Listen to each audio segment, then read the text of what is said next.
These are the artful movements of an expert in the martial arts, Frank St. Amour, exhibiting a technique used for self-defense for thousands of years, the karate style of Tang Soo Do.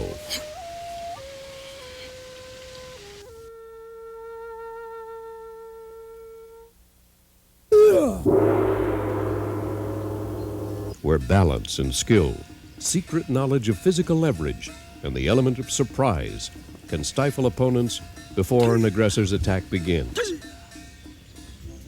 Even to the very young, this skill can be taught and acquired as an instinctive physical mechanism for defense. This is a disciple and teacher of this ancient art of Tang Soo Do, Frank St. Amour.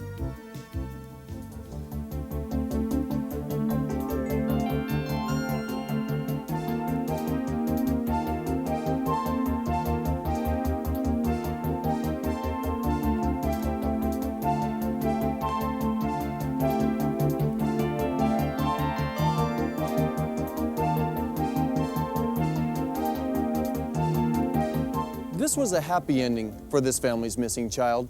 Tragically, most are never found. An estimated 1.5 million children are missing or abducted every year. In light of this national concern for the safety of America's young people, Frank St. Amour has designed this specialized program which teaches children of all ages some basic awareness and self-defense techniques. This preventative program will teach children 8 defense techniques that will stun or disable an attacker long enough to break free and run to safety. We cannot overemphasize the need for children to be aware of life-threatening situations and to be able to protect themselves should the need arise. Hi, I'm Frank St. Amour, and today we're going to learn some simple safety and self-defense techniques that you can use to protect yourself. There's 2 kinds of people in this world. There's the good guys and there's the bad guys. Does anyone here know how to tell if someone is a bad person? Billy? A bad person is someone who tries to grab you and take you somewhere where you don't want to go. That's right. Who else can tell me what a bad person does? Jennifer? When someone hurts you or touches you where you don't want to be touched. So what do you do when someone touches you where you don't want to be touched? You say, no! No! Good. Now, the best way to protect yourself is by awareness. Can anyone tell me what awareness means?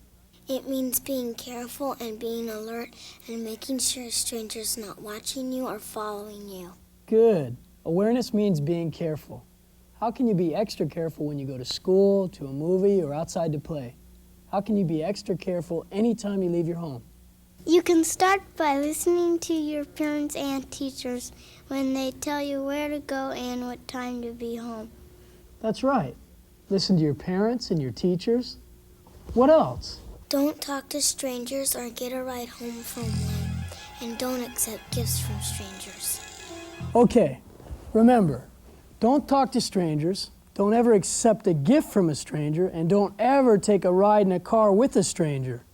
Also, remember, never do any of these things with a person you do know unless your parents said it was okay. All right?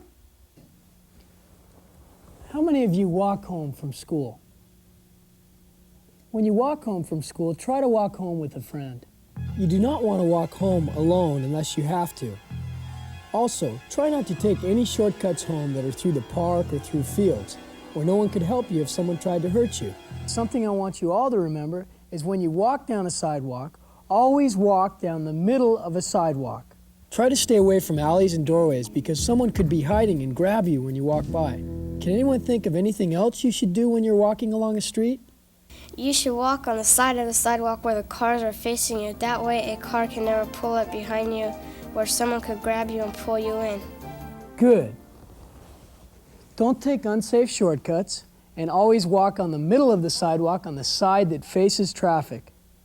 Now, if someone threatens you, tries to hurt you or touch you where you don't want to be touched, or if someone tries to grab you and take you in their car or building, what should you do? You say, no! Good. But what else could you yell? Does anyone know? The best thing to yell is fire. Why?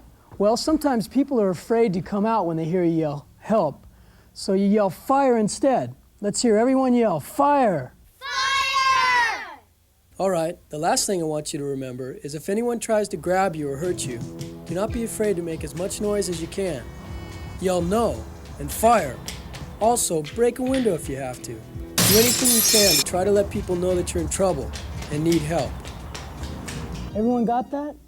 Okay, let's learn some self-defense skills that can help you protect yourself against the bad guys.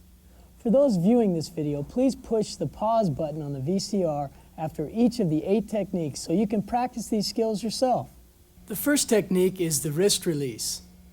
The first thing to remember is always look at the grip's weakest point, which is the thumb. If you'll notice, your hand has 4 fingers and 1 thumb. Because 4 digits are greater than 1, the wrist can be released easiest by pulling away from the thumb, which means whenever someone grabs you, always focus on the thumb. Watch carefully now as I grab Ryan's wrist. First, he looks at the thumb, then he lowers his elbow, and with speed and leverage, he pulls against the weakest point, which is the thumb. And you're released. Now that you're released, don't just stand there, run! When practicing, please take 2 quick steps backwards and escape.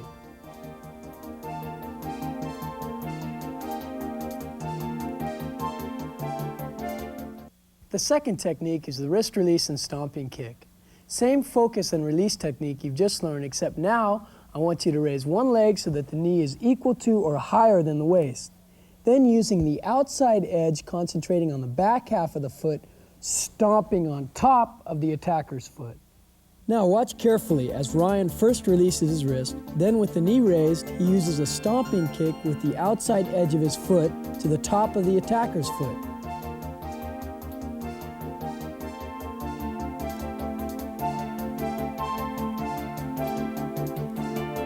Our third technique is the palm heel to the solar plexus and reverse punch to the same spot.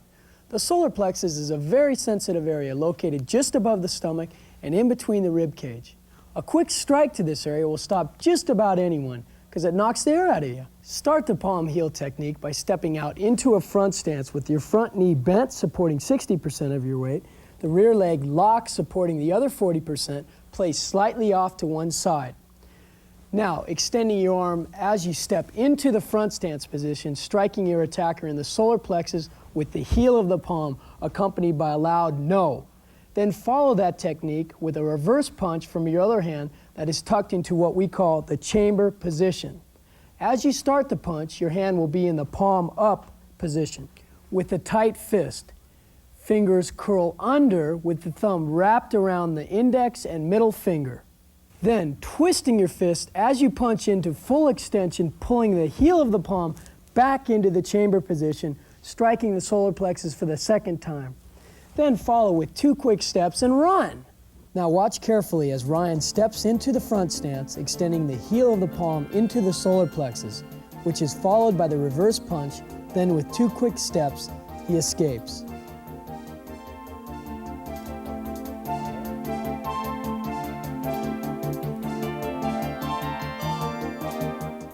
The double knife hand front stance is the next technique you'll be learning. Start this technique with your arms crossed against your chest, standing firmly in a front stance, which you've just learned, then extending your arms, blocking a grab or choking motion to the neck with the knife edge of your hands, which are in a 45-degree angle away from the body. Follow this technique with 2 quick steps under the attacker's arms, getting away as quickly as possible. Now remember, don't just stand there, run! Again, watch carefully as Ryan, with arms crossed, extends his arms out in a 45-degree angle, blocking with the knife edge of his hands in a front stance, then escapes under the attacker's arms as quickly as possible.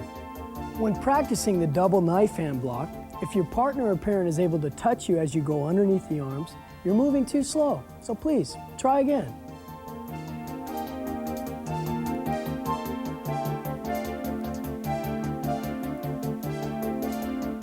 The fifth technique is the punch to the nose in a front stance. As you step into the front stance, your arm extends outward to strike the surface just under the nose with the first 2 knuckles of the fist.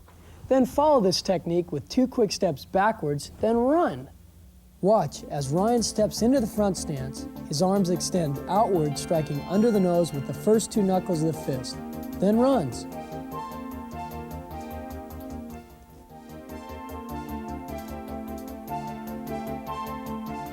The sixth technique is the palm heel to the nose. Same direction as the punch to the nose, except this time you'll extend your arm outward while in the front stance, striking with the heel of the palm directly under the nose, which is extremely effective in preventative assault. Watch closely as Sarah steps into the front stance while extending to strike under the nose with the heel of the palm, then quickly escapes.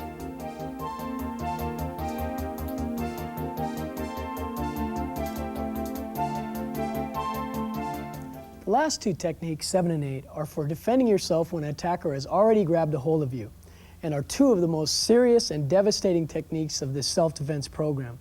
They should be used only in life-threatening situations. The double finger jab to the esophagus or throat. This technique is used when the attacker's head is in close. Start by holding the index finger and middle finger tightly together, creating one very strong finger. Then extending the arm upward and push firmly into the esophagus. This will stop the attacker every time, allowing you to get free and run. Watch as Sarah's grabbed in what looks like a doom position, but using the double finger jab to the esophagus, she was able to break free and run.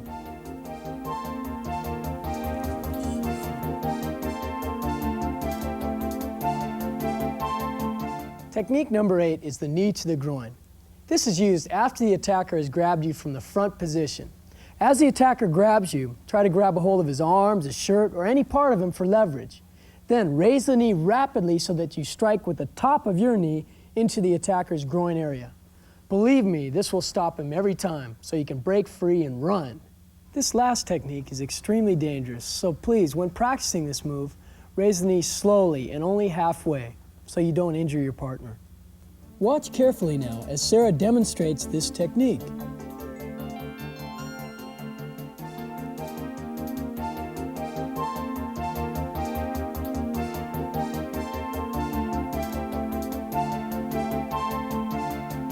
Thank you, class, and you at home or school for joining me.